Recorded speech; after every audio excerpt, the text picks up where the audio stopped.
Hello, everybody, and welcome to Podfluxxx, episode 58. Ricky Reyes, how about this for some quick turnaround? I feel like we just did this briefly Right. and late just a couple of days ago. Yeah. What's new in Texas? It's well over 100 hmm consistently. So nothing new, really. I love how you bring that up like you didn't know what you were getting into when you said, hey, fucking, I'm moving to Texas. No, I knew. I mean, I love it. Like, somebody else doesn't like it as much as I do, but she'll deal Well, with it. So. uh, it reminds me of, you ever see a movie with Matthew Perry and Selma Hayek called "When Fools Rush In"? I've heard of it. I've never watched the whole thing, but So she's obviously like from a Mexican family, and he's from a right. white family, and they're down somewhere on some lake in New Mexico or Arizona or Nevada or whatever, and they're on a boat. All their families are getting together for the first time, and Matthew Perry's father looks at Selma Hayek's father and goes, "The white people are melting." And I assume that conversation may or may not have come up in your house once in a while.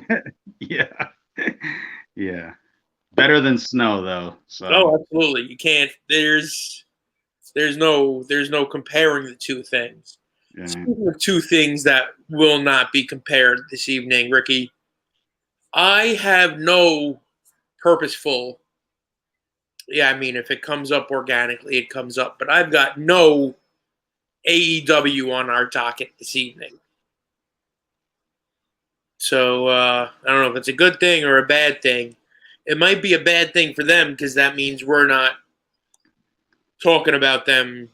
It means like they're not doing anything that merits being spoken about. So, Yeah. we're I gonna jump mean, right in. Go ahead. no, one of the things I was listening to Cornette's breakdown of the match that they had at the pay-per-view. He brought up that Martha Hart was in attendance to announce the Owen Hart tournament, right? Right. On the same show that they hung somebody from the ceiling. I think Darby Allin has fallen off of or out of something high every time Martha Hart's been there. Um, yeah, I don't know if they did that on purpose or they just thought, who gives a shit what she thinks? But I thought that was kind of you know, I'm willing to bet that nobody there even was smart enough to make that type of connection. right. Like they're just I don't even think they can think continuously, let alone put together something with continuity. Right. So why would it? I'm only hanging this man from the ceiling 15 feet above the ring. What does it matter that Martha was here 3 segments ago? Yeah. I I don't know. It's I thought that was funny and I did not know that they did that, like had a spot like that, and Mhm. obviously him pointing it out was hilarious. So I was like, wow, I didn't even know that they did such a thing, but and it did bother me, and I don't know, it still bothers me how bad they do everything. But the guy who got burned got the win on Yeah. Brian, and it was just like, they just bring up like Brian will lose to anybody, it doesn't really matter anymore, which I thought was kind of, a real shitty thing to have been done, so I'm just sick of that stuff.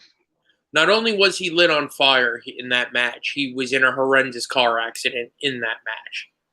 So why not come back and get the pin? Right. Right? He was literally in a bus accident. They thought it was cute to try and hit Darby Allin with a bus, because he had already been hit with a bus. Yeah. But speaking of shows that people watched and cared about, though, I'm going to bring up Clash at the Castle. Now, we're going to do a little exercise here, and for the benefit... Is your microphone off or something? I can barely hear you. Can you hear me now? I can hear you, but not how I normally do. I'm going to pretend like I know how to adjust that. Hang on. That's why I was messing with my microphone. I thought it was mine. Mic built in. I probably shouldn't be using the built-in mic. It's fine. I can still hear you. All right, cool. Well, yeah, as long as you can hear me. Who gives a shit what it sounds like when it hits YouTube? For the benefit of this exercise, I'd like for you to speak to me as if I did not make it more than 7 minutes into Clash at the Castle. Okay? All right. This is just an experiment. I assure you, I watched all X amount of the matches in their entirety twice. But let's just pretend for a moment here that I saw like 5 minutes after AJ's entrance, and then that was it. Okay. So, Clash at the Castle 2024 from Glasgow, Scotland, in the OVO Hydro in front of, they're saying just over 11,000 people with a 14,000 person capacity in that building. It started with AJ and Cody in the I Quit match. What'd you think? I thought it was good. They did a little bit different of a finish, which I thought was really good, because how do you get, what? I said, yeah, me too. I thought it was great. So the finish was, like I knew it was coming once AJ got handcuffed, and couldn't move. And then when they brought in the steps, like the coward heel that he was playing, I quit. So it was good. The match was built really well, obviously, with those two guys. They weren't going like straight to furniture and like stunts right off the bat. So it was good in that sense. Like, I enjoyed it. I thought it was a really good match, and the crowd, was hot. So I thought it was really done well. So then after that match, we went to, which is crazy for, I feel like, the second match, I guess, was a let me up, but it was the Alba Fire and Isla Dawn and Bianca and Jade versus Shayna and Zoe Stark. How much of this match did you watch? Again, I watched all of it. Yeah. So did I, definitely, on this one. So it was about as good as you thought it would be. Again, it exposed Jade a little too much. I'm not sure if they're putting these lengthy matches because of, they're only putting 5 matches on the pay-per-views now. Maybe they should make an exception for her, because like, you see her herky jerkiness in there, and I know that the hometown girls won, and that was like a big thing. They did the finish good, where it looked like they weren't going to win, and then they come and stole the win, which was fine. It was nothing great. I'm watching more Jade, like how they're allowing her to get in there and do this stuff. They have house shows. That's where I would put that. I would put her time in there, and for the sake of protecting her, I would just kind of I would pull back a little bit on these elaborate layouts of matches, right? So, like when you start putting your match together with multiple people, it's all about cues, right? It's, we'll come up, boom, boom, boom, then you, boom, So that's where you see her herky jerkiness. That's where I think she slipped on a springboard and fell like flat on her face. Yeah, I saw that. Yeah, you know, and it's like, I don't know, she's bigger than all the girls, I think. So what are you doing a springboard for? Right. You know, if there's anywhere that you don't that doesn't make sense, it's WWE, right? But I get it. She's some sort of cyborg type woman where she can do anything, which is great. Let's save it for WrestleMania against Charlotte. Then do the springboard, you know, when it's going to be somewhere that means more with somebody that is necessary to do that type of thing. So she tried, I don't know what it was supposed to be, whether a drop kick or crossbody, but you know, she fell flat on her face. And it's just, I don't know, it, you know, that takes a little shine off of her, you know, because not only is it okay, she's human type thing, but she's fucking clumsy now, you know. I don't know if they edit that out or if they're gonna that make two left feet. Yeah, like that's kind of, well, I mean, it was a basic springboard, Right. you know, and I think what had happened was, I believe her right foot like slipped along the ropes, because you know how those ropes are, they're taped or whatever. So I mean, sure, if it perspiration was on there and she went to spring up and it slipped, but she just kind of went like face first down, you know. So it was rough. That took me out of it. You know, after that, I just, you know, I wasn't that much into it. Then I could see the finish kind of breaking down, and I thought, man, this would be awesome. You know, 1, 2, 3, and I was like, oh man, you know, like that was a good finish. So, you know, hometown girls win. They're finally doing that right? Instead of embarrassing the hometown like girls, you know. I guess if Vince was there, it would have been like, and then Jade beats everybody, you know, and poops on their face, you know, and so I guess that's good that they're finally starting to do that. But the match was exactly what you thought it would be. Shayna Baszler and them, like I was never a fan of that Zoe Starks chick, anyways. And then Shayna Baszler is just, I don't know, man. I've never gotten into any of her stuff. Even when she was in NXT, I didn't like. I could care less what she was doing. She made it boring for me. I think Zoe Stark has a good look, but she, to me, is the epitome of going through the motions. Yes, You correct. know what I mean? It's just Yeah. Oh yeah.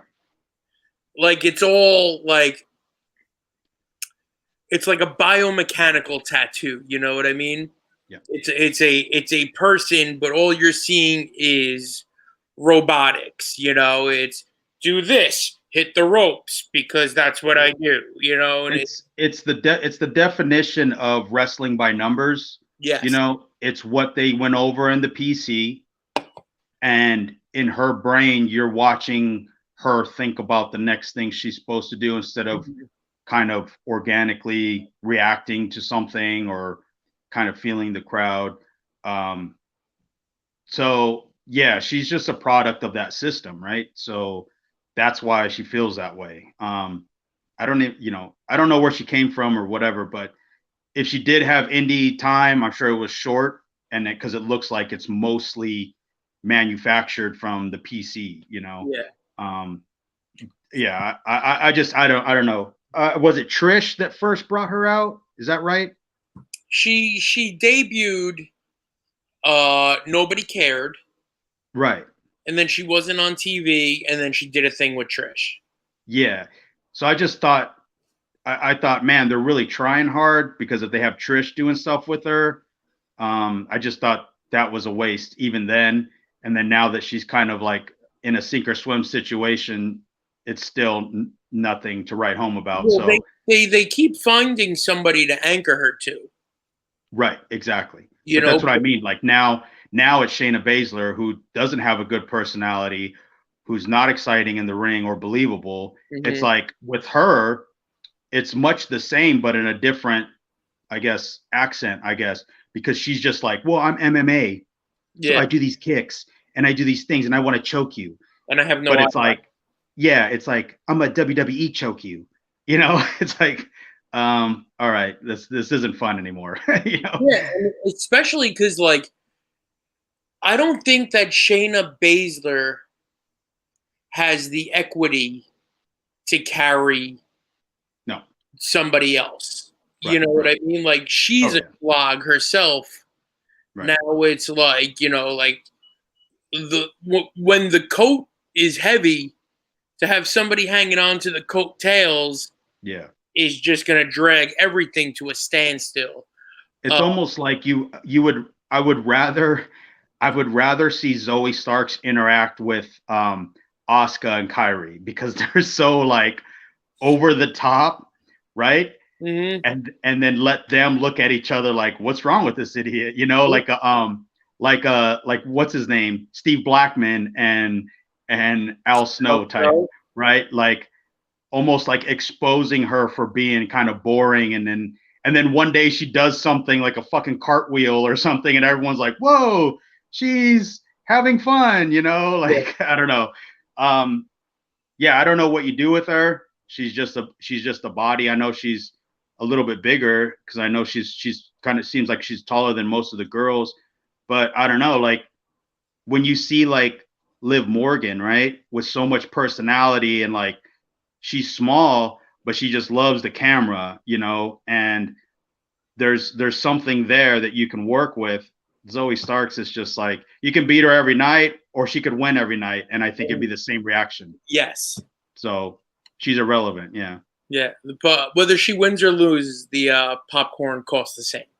So, Yeah. Right. That's a perfect way of saying it because there's nothing there, and when you do the paint by numbers, the crowd feels that. It's not just us wrestlers picking on her, right. It's whether if something good or bad happens in the ring, she's still going to do X, Y, and Z to get to the finish, right? Right.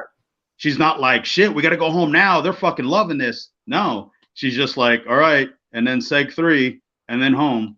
And then that's it. So she's a waste. Yeah. I did see that with the Jade Cargill fall. I saw that there was like a thread on Twitter that there was people were saying there was some type of issue with the top rope. You could see Rudy Charles warn AJ about it when he first gets in the ring. Oh. And then somebody was putting a clip together of everybody all night like trying to use the top rope or like avoiding it, and like Damian Priest getting caught up on his dive, and they were saying that there was some type of issue. So that was that. And as far as exposing her, I mean, like, you put her in a tag team so you can hide Yes. those kinds of things. Okay. Right. Now you put her in a triple threat tag team match. Yeah. There should have been nothing there for her except for comeback, right? Like, basically, how do you put that together for a person like that without doing nothing but accentuating their positives? Right. Yeah, when you do that type of match, I would have built the whole match for Jade to get that tag to come in, like Right. other girls kind of like, kind of jawing at her for a couple of times and then really building to that. I remember one time in Ring of Honor, when I don't know if you remember the year that Steen and Generico wrestled each other at Final Battle, like a fight without honor or something. But it was the year when Generico wore like an all black mask. Like he went from being like a goofy character to Right. being like real sadistic and like quiet. So we were in Boston, and it was like maybe a month or two out from Final Battle, and Steen had cut a promo and destroyed somebody, and I was in a 4-way with Generico, I think Rhett Titus, and I think Sanjay Dutt, and then it was me. So the whole match was told for us to get Generico over, so this is a 4-way, right? So I was all for it, but Sanjay wanted to do his stuff, and Rhett is a spot monkey as well, and he was still kind of young, so he wanted to prove himself, and I get it. So, anyways, I remember there was just like so much happening, And then finally I got in at some point towards the end, because I told Generico, I said, well, I'll have the most heat at the end of this match. So do the comeback and the finish on me. The crowd will pop, bigger for you. Or that was my mindset, at least. So anyways, I remember like going to pick up Rhett, and I stopped, and Generico's like staring at me, and no one has acknowledged his new gimmick or character or nothing, right? So I remember I stopped and I stared at him, and I kind of threw Rhett down, and I pointed at him, and I started telling the ref, what the fuck's wrong with him, like blah blah blah. And then the ref's like pushing me back, and like Generico stood up, and the crowd like came up because he was like hunched on the rope. Yeah. And then when he so I was like, then I started getting mad, like, you want to fucking come in here, and then he kind of looked around, and the people came undone. So I ran back to Red, and, we did whatever he needed to do to get Generico in, because I felt like we had set the table for that moment, and I remember we did, big pop, he comes in, hits all his signature stuff, pop, pop, pop, 1, 2, 3. Well, I get to the back, and Steen was back there, and he was like, he came up to me and was like clapping, like in front of the, we were in the locker room, and he goes, the only motherfucker that just made our angle work. And he was like, thank you. And he came up and he hugged me. And I was like, at the time I was completely thrown out. I didn't know what he was talking about. For me, it was just what needed to be done. Right. So you get it done. Right. But I had, never really had an ego there, because I always wanted to do what was best. So what I'm getting at is just that small part towards the end, and then having Generico come in was what the crowd wanted to see. If they would have built this match for Jade to be the unstoppable, what she's supposed to be, and limited her to just almost nothing, taking Jade away from the crowd is what you have wanted to do. And then the screwy, and then she finally gets in there, hits her shit, and then the hometown girls screw them over, and then they still get the pop because they're from there or whatever. But that would have been a better story to tell. That type of match, that's how you lay that stuff out, right? It's like you almost want to just be looking at Jade, like waiting and not getting it, right? Yeah, that whole match should have been heat on Bianca. Yes. Trying to get to Jade, and then it should have been the big hot tag to Jade. She's got 4 other girls there, Super Bowl off of her, and hit a false finish or 2 and then just go home. That's it. That's the only way. I mean, like, they're not going to get away with that every night. You know what I mean? Right. But in a situation like this, there should be no way that 2 days, 3 days after the show, people are talking about, man, Jade, she's not really cutting the mustard here. Right. This should have been the perfect. This should have been, hey, friend that doesn't watch wrestling, you want to see this chick? You won't believe this shit. Right. This should have been the match that you showed somebody to put them in awe of Jade Cargill. Right.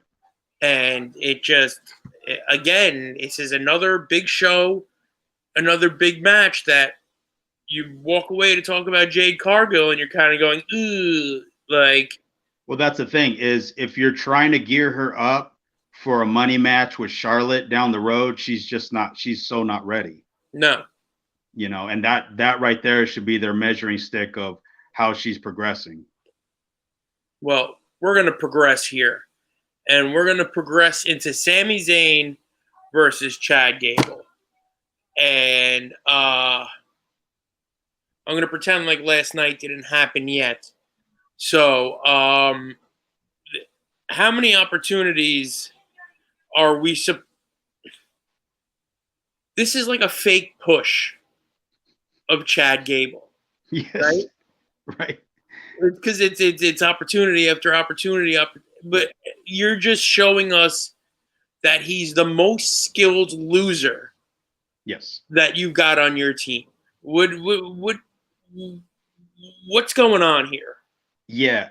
I'm not sure. Is it here's what I'm hoping, I guess. Is it that they're building up to where he snaps and just starts murdering people to where he don't need a weapon, that he is the weapon type thing, which would be fantastic if that's what they're going to do. Right. Um, but that ain't what they're going to do. Yeah, it doesn't look like it from what happened last night. So, I don't know. I feel like they just don't really have ever known what to do with him, right? I mean, besides the tag team thing, he's had no real traction ever. Which is nuts. Which is it's insane. He looks like $1 million. When he had the long hair, he was money. I don't mind the short hair. You know, he's money either way. I don't know. I feel like they just don't know what to do with him, because you would have thought if they were planning on really utilizing his skills and pushing his character as a heel, that he would have won the belt. But he did not. And then Monday night happened, and I'm still like waiting for what is this going to do for him, right? Granted, okay, Otis is over, but you know, how far does that push go, right? Because like, do you continue to just use him in that light? But where does Chad go for bumping for him like that and being treated like that? I don't know. It's just they're kind of shitting in his face now, and he's just sitting there. Okay, so Otis is over off of this, but Otis ain't your money. Chad is, in my opinion. And you know, what are we doing, you know, with him? So I hope this doesn't like turn into like the whole purpose of this was to rehab Otis, because they got Otis over before. Yeah. Right? Yeah. And then they got him under. Yeah. And now they're getting him over again, but he's not going to get more over. He'll get as over, but he's not going to get more over than he was before. And yeah, but the thing is what do you do with Otis now that he's nothing. over? That's what I'm saying. They're wasting the overosity. Right. That's the point. Like, Chad is now, you know, bumped for him and made to look like an idiot. Mm-hmm. And then what? For what? And then you hear people say like, "There's only one Ric Flair," you know. Undertaker's a once in a lifetime kind of guy. You'll never duplicate a Shawn Michaels. You've literally have Kurt Angle 2.0 standing in front of you. Your second chance. This is Kurt Angle without the broken neck and the prescription pills. Like, this can go so high. Yeah. And it's just like they're using him as a vehicle to try and get over guys that are going to be washed out in 2 years. Yep. I don't know. You know, not to mention they also shot him in the head last night, but we'll get to that. I saw, yeah. Okay, the next match was Bayley versus Piper Niven. Yes, it was. Bayley won, right? Yep. All right, cool. So after that, we get to Damian Priest and Drew McIntyre. What did you think here? I mean, it was a good match. I liked the little, because we all knew Punk was going to do something. Right. So they gave us what we wanted. To me, I don't know if you saw the post-show stuff with Damian Priest. No. So at the press conference thing, it all feels forced, like his heel persona. Yeah, you know, so he did his thing where he came in and he demanded everybody to rise, and then everybody stood up, and then he just kind of said thank you, and then in his low-key voice. So but it all feels forced. None of his stuff is not natural now. I think he's doing it because he thinks he has to do it, or that's how, at least that's how it's coming off to me. I was never a big fan of his work. Like, he's solid, but I don't know. I almost feel like Drew should have won and then put some high stakes for him and Punk. But I don't know. I mean, I don't know. I didn't care for it at all. Punk's interaction was like kind of cheesy, kind of like, we're doing this because we're supposed to, I like the way they shot it, though. Yeah, like with like a wink and a nod. You couldn't see who it was. You thought it was just another. Right. Yeah. Which was great. And then, you had that little moment, so we can clip that up and use it. But I mean, it was too predictable. Why even have this match if Drew's not gonna win the belt? I don't know. I didn't like it. Overall, you're hearing a lot of people like WWE hates their fans because they didn't put Drew McIntyre over in Scotland. I don't know if you've seen any of that on Twitter. Yeah, I mean, I expected that. Now, let me ask you a question. As a booker, is it your responsibility to make some? I feel like doing something like that is the pro wrestling equivalent to a participation trophy. Yeah. Like, that's some Tony Khan shit. Yes. Oh, well, we're in San Diego, and this guy lives in San Diego, so he's going to win a title tonight. So we'll sacrifice all the stories we've been telling to make this guy feel happy at home and to make his home feel happy for him. Well, that's the Montreal thing, right? With Sammy. Yes. That was the argument. But again, WWE is not just one town, right? It's right. A global, that's part of what I'm saying is, if you weren't going to have Drew go over strong, then why have him in a title match? To begin with, yes. To begin with.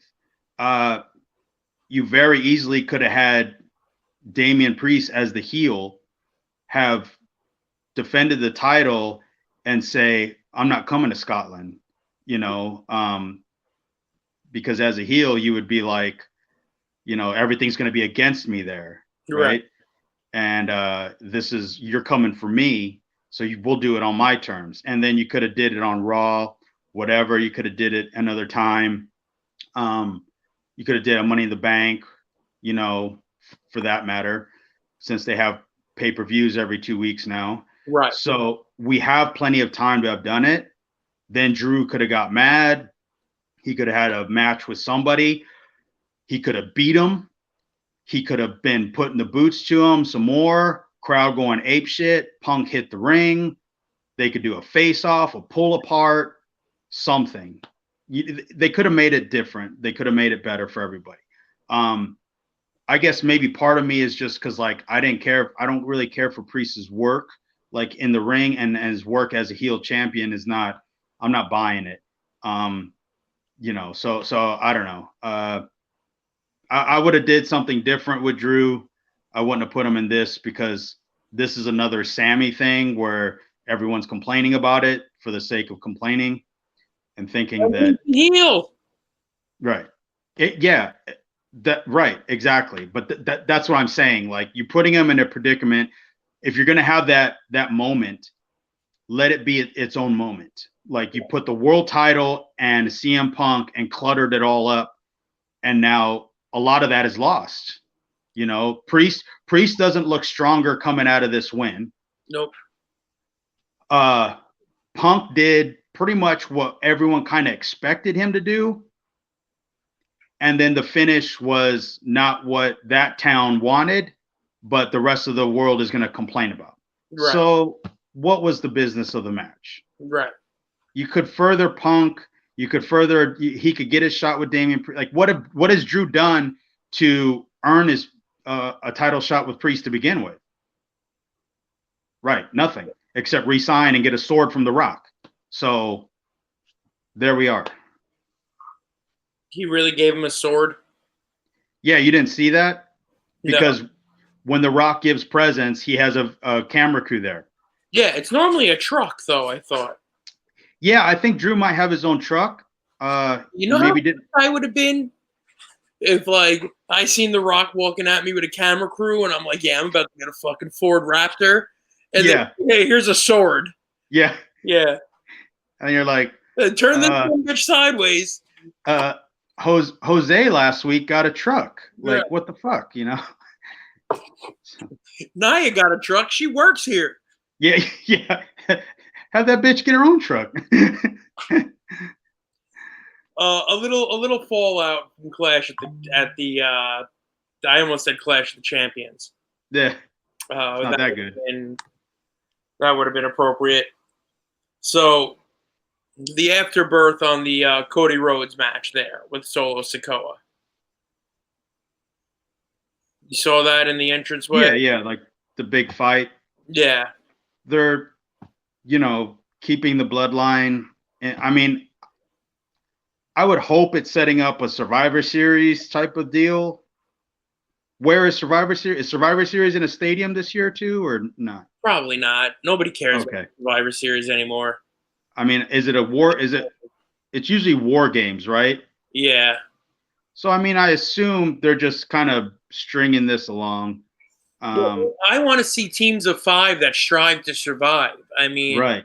Well, that's the only thing that makes sense in Survivor Series. Right. I don't know. I didn't really like it because I don't know if you saw the whole clip, but he comes out and like stands next to Cody. Yeah. I don't know. I would think like a guy like Jacob Fatu would be like, why am I going to stand next to him and smile? Like, you know what I mean? Like, I want to eat his nose, I don't want to see that, I want to see Sikoa come out, and just maul him completely over, and beat the shit out of him. They eventually got there, but they just kind of, I don't know, pussyfooted around getting there for some reason.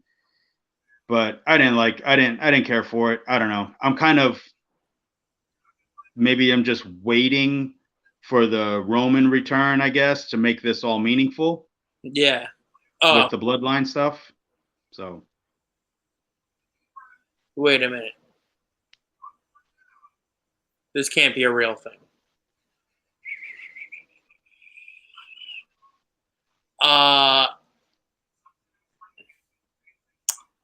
It's looking like Survivor Series 2024 is going to emanate from the All-State Arena in Chicago, Illinois. Again? It's what it's saying, 2024, unless I don't know how to use the internet. Survivor Series tickets calendar, June 2024. For the All-State Arena, Chicago. Is that where it was last year? Yeah, because Punk was there. Because Punk came back. No, this can't be. This has got to be a fucking a typo. I don't know. I've got no information here. Do they put the belt on Punk there, you think? If it's in Chicago, the Raw title? I don't know. I don't think you need to put the title on CM Punk. No, I know, but I could see them doing that there. Well, yeah, but then it's I don't know.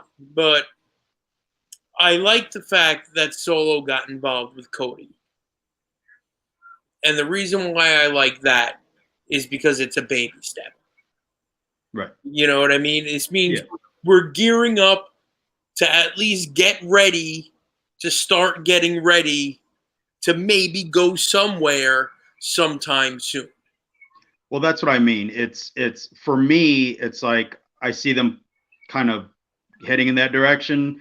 Yeah. I guess I'm just waiting for what are we doing with it? Because obviously it's, it's like going somewhere. I don't know.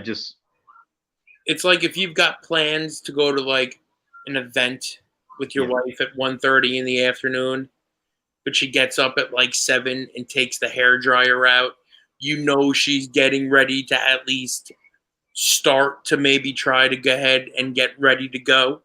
Yeah. So we're about to get ready for her to start complaining that she needs to get ready. Got it. Right. Yes. And then you get to the, well, I don't have enough time to get ready. And then we're late. Yeah. They're all the same. Yep. And then they blame it on like, well, you know, I gotta get myself and a kid ready or whatever. But anyway, we should be careful. They can probably hear us. Sleep with one eye open. Yeah. Last night on Monday Night Raw, Drew McIntyre, quote unquote, quit. Right. Which would have been a really cool piece of business to do like a month ago. Yes. Before he re-signed and apparently received his complimentary sword. Right. Right. As one does. Right. Where do you see this going? I guess they're stretching out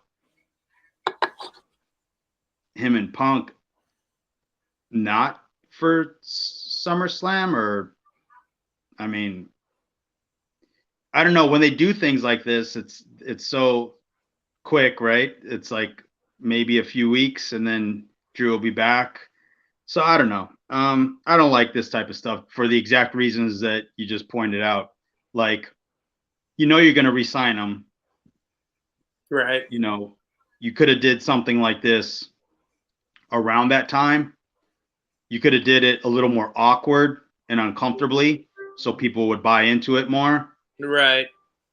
Could have been something as simple as he's just standing there for a really long time and even the commentators are like, what's going on? And then he just goes into a short thing and just says, oh, fuck it. I quit. Fuck this place, you know, and just stormed out and then let it simmer for a couple weeks before The Rock, you know, announces that he's back on the team, I guess. I don't know. Yeah. I don't care for it for that exact reason. So how much of Raw did you catch last night? I just was trying to watch clips of it on Twitter. I didn't watch it. They mentioned Ricochet more last night than they have while he's wrestling. Really? Because they had Braun Breaker against Sheamus, right? Yeah. But they had Braun Breaker in like 2 segments, and they showed a recap from what he did with Ricochet last week. So they know he's going to AEW. They're trying to bury him real nice and tight. Well, it didn't really seem that way, because one of the recaps they showed was him like taking it to Braun Breaker. I mean, granted, before he got murdered, and they showed that 3 times in slow motion. And at the end of the one clip, Michael Cole was like, "Who knows if we'll ever see that guy again?" And good line, Michael. Yeah. And but I thought that, you know, because normally once somebody's out the door, it's radio silence. That guy was never here. But True. It looks like they're gonna use this as a vehicle for Braun Breaker, which I think is brilliant, because then it's almost like Ricochet did him a favor on the way out the door. Right. Speaking of the door, we're in the door. Did you catch any of the Seth Rollins comeback? No, I saw he came back. I don't know. Kind of, he should have stayed away longer. I feel like the time was too short. So yeah. I didn't really care. He's not impressive to me in the ring or on the microphone. When he was doing the crazy guy gimmick, like laughing a lot, I thought that was unique, at least. And I was like semi-interested in his stuff. But him taking a bow and making it seem like I have returned, it's like, you're not Shawn Michaels. Yeah. in Long Island. Calm down. You Right. know, it's not that big of a deal. So I didn't really care. All right. Our second to last situation here was that Noah announcement about AJ Styles coming over. You want to talk to us about that? Yeah, I was excited. When they announced WWE announcement, I thought, what NXT guy are they going to bring over? That was the first thing I thought, you know. So yeah, I don't know. Everyone's kind of working together over there right now. At least Noah and New Japan are kind of off and on Right. flirting with each other. So I thought it was interesting. That's a big deal to have AJ go over there for multiple reasons. So I mean, I don't know. I don't know if you know, but Leo Sky is going over the same day for Marigold, which is the new women's promotion over there. Yeah. On the same day. Yeah. That promotion's getting a little bit of heat. Or at least the promoter is. Rossi, yeah. Yeah. Yeah, I don't know what he's doing, but you know. But yeah, Leo Sky's going over. So that's another WWE talent, right? Getting lent out. So it's interesting what they do with it. I mean, I don't know. I like the fact that it's more Fuji because it's like kind of one of those dream matches, but Right. So it's cool. I mean, it'll be good for that night. Hopefully they do something.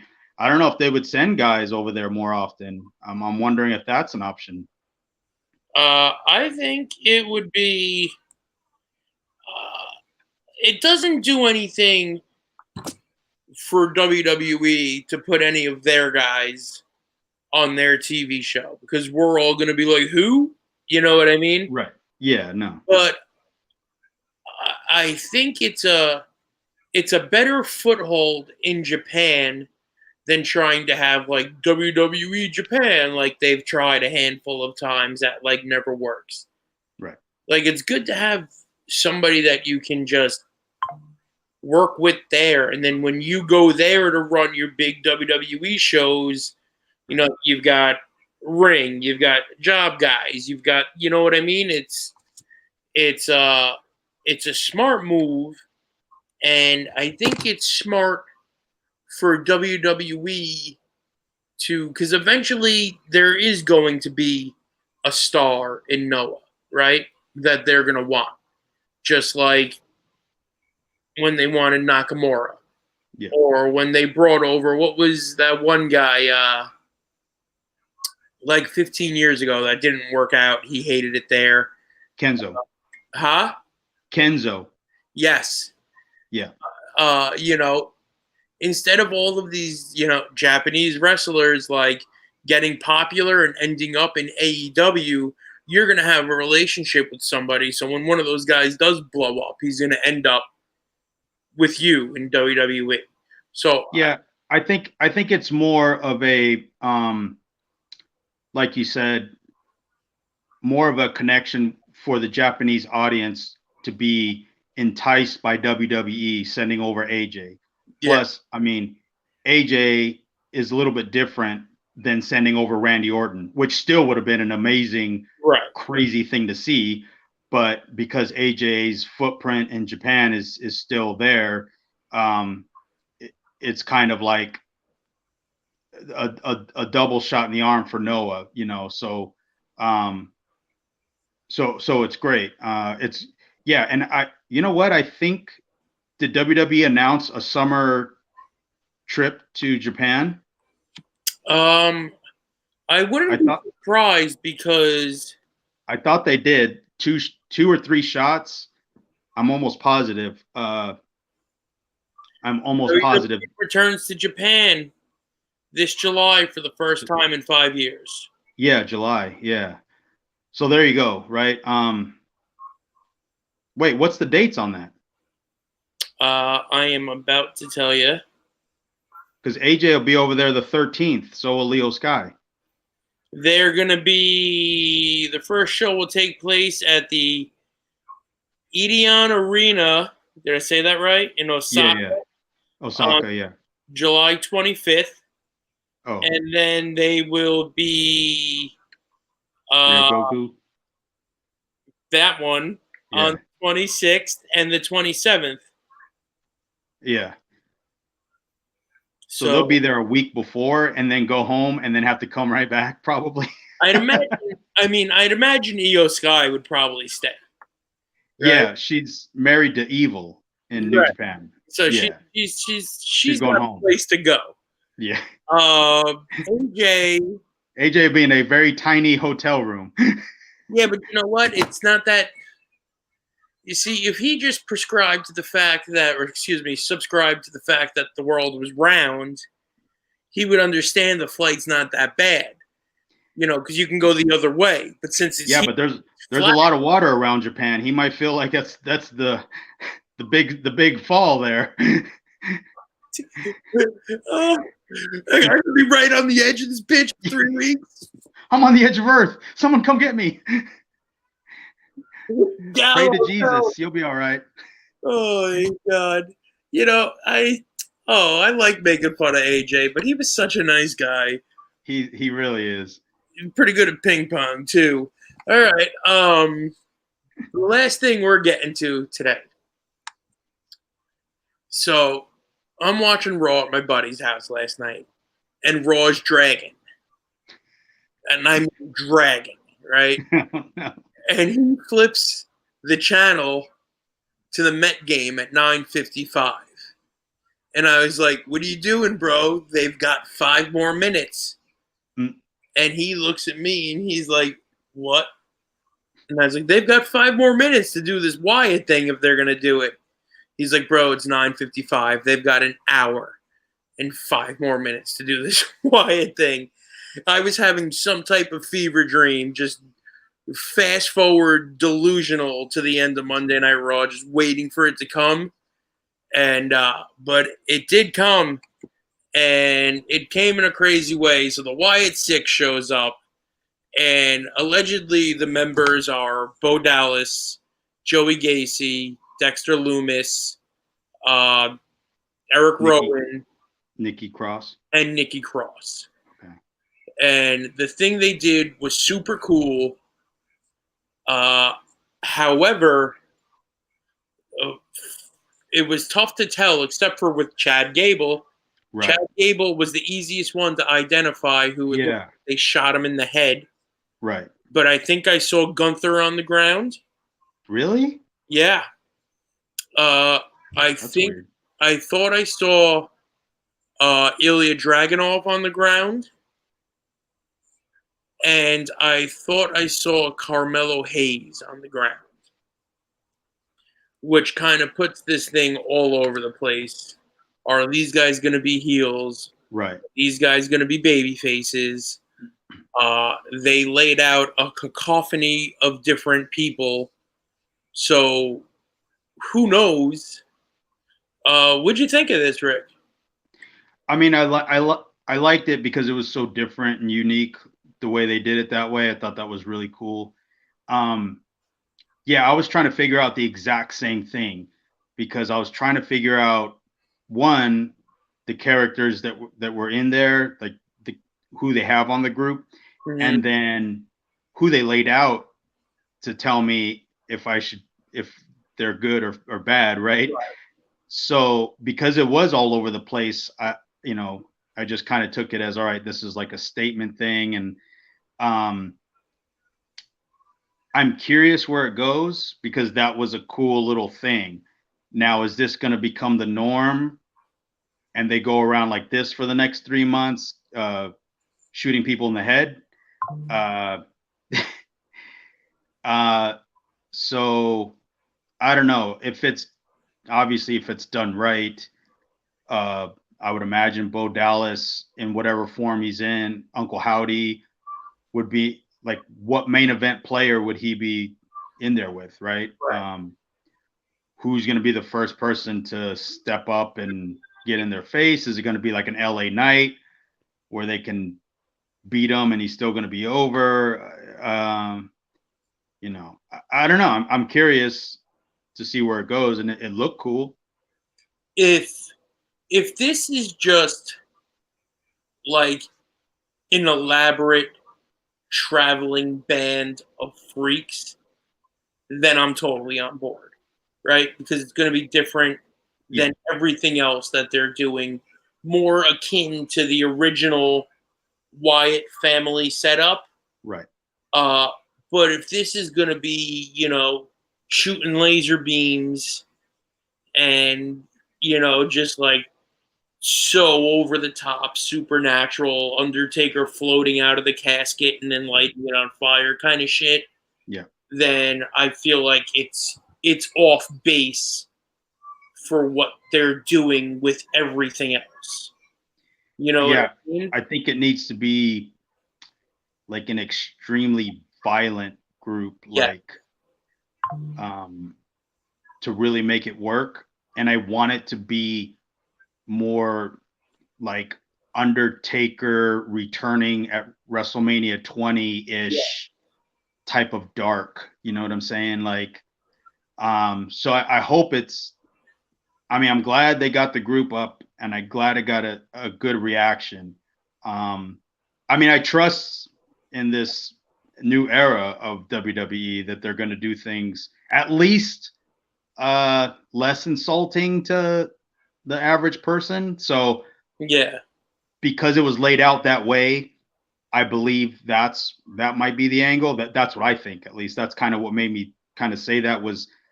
I hope it's more that than the lighter of what you were saying, like kind of goofy, we got all these extra pyrotechnics, brother. Let's go use them, So hopefully it's done right, and then what group they face off with will be the big test, right? Because remember when the Wyatt family came out, they got over because they faced off with the Shield. Yep. So they're on Raw. So what group there could be their Shield to face off against? So I don't know. That's still to be determined, right? Because I think that's I mean that I remember when the Wyatts and the Shield stood on the ring aprons and the whole crowd chanted, "Holy shit, this is awesome." That was the moment where I was like, you have to have a dance partner. Otherwise, what the fuck are you doing? Right? So I don't know. They need something as equally vicious to counter, right? So I'll tell you one thing. The LWO is fucked. Oh man, now accepting indie bookings. Yeah. I had surgery 13 times on my left knee. Yeah, right. Yeah, they need a strong opponents for these guys. Otherwise, it won't do well. Because that was the key for the Wyatt family's longevity, I thought, and Bray Wyatt's longevity was that he was going to have those guys to dance with. So it's a shame that they just dumped their third guy because Imperium, right? Yeah. Wow. I didn't even think about that, but yeah, that would have been a new era of that type of feud. Yes. Because the other I don't know. You got Judgment Day, you got LWO. Oh Christ. Never mind. This is mid card at best. Yeah. They're gonna end up working with Karrion Kross. Oh. And the AOP. That won't be good. Who else is in that? I don't even know. Yeah, but that's what I'm saying is when the Wyatts debuted, it was so hot, right? Yep. But then simultaneously, the Shield is killing it. Mm-hmm. And then when they finally just stood across each other, I remember getting chills and thinking, man, this is fucking cool. Like, I remember thinking this is a moment. Like, this was a thing because they didn't do anything, And then every match after that was going to be money regardless of one-on-one tag team, whatever. So they need something. I mean, they need something hot to go against it. So Yep. Well, we're done again. Yep. We've got through everything that I wanted to talk about. You got anything else that you want to talk about? No, that was it. AEW's bad as usual. So. Well, all right. I'm gonna run the. Hey, I feel like we did a lot of laughing tonight. Tuesday might be our night, but you know what? Darts is starting again in a couple of weeks for me, so we're gonna be off of Tuesdays and back either miserable on Sundays or Wednesdays. But Motherfluxxers, you will not be miserable when this episode hits your YouTube feed, and then we do another one several days from now if we get around to it. So, with that being said, Rick, I'm going to run the gimmick, and I'll catch you next week. Later, bud. Later.